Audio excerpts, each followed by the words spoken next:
Hi everyone, welcome to the DailyM. Yesterday we had an awesome experience. We hosted an event tailored to the Silicon Valley crowd. It was led by Brad. There was an hour talk, 3:15 to 4:15, and then he taught a class 4:30 to 6 o'clock. And the idea was to try to spread yoga to people that live in this valley that are undergoing like a lot of stress. I mean, all of us have stress, but here in the valley in particular, you can see it everywhere with families, with traffic, with just the pressure of the jobs. So it was highly successful. There were 28 new people in class of about 80. And Brad was super fantastic and getting everybody to understand that this yoga practice is something that's a lifestyle that will benefit you better than health insurance.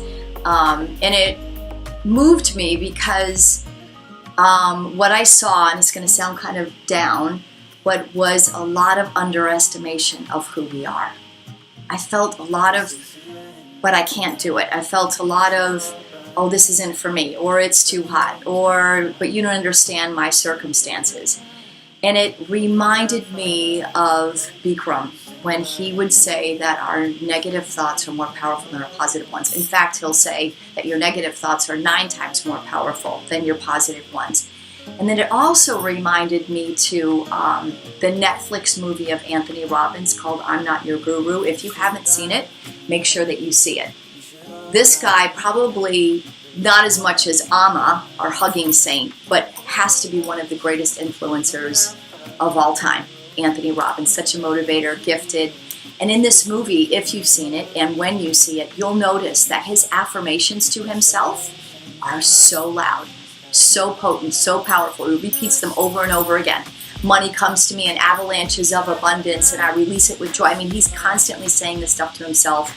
And if he, so powerful, needs to do that all the time, think about ourselves, right? That critical voice, that doubting voice is so potent.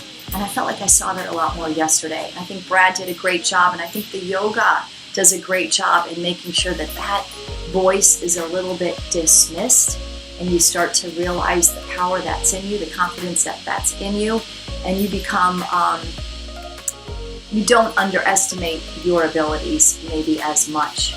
So another great influencer out there years and years ago, Earl Nightingale, and if you don't know him, make sure you Google him.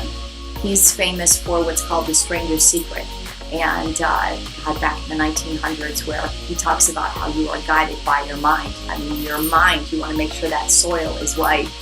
And there was a study apparently that he did on the Great Coral Reef, and there was currents that were just, powerful waves, and the plants and coral growing there were vibrant, alive, colorful, as opposed to, it was the Great Barrier Reef. Apparently on the other side, where the current was just more mellow, all of the coral was gray, dismal, lifeless. So the point is that we grow most when we're challenged. So maybe that's the point of it. Maybe there is that point where you get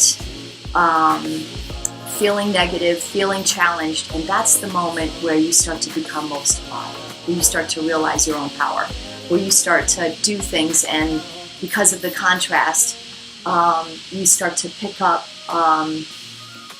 brighter points of yourself. So don't underestimate yourself. Know the power in who you are. I know that the challenges are making you more vibrant and more alive. So, thanks everyone for listening.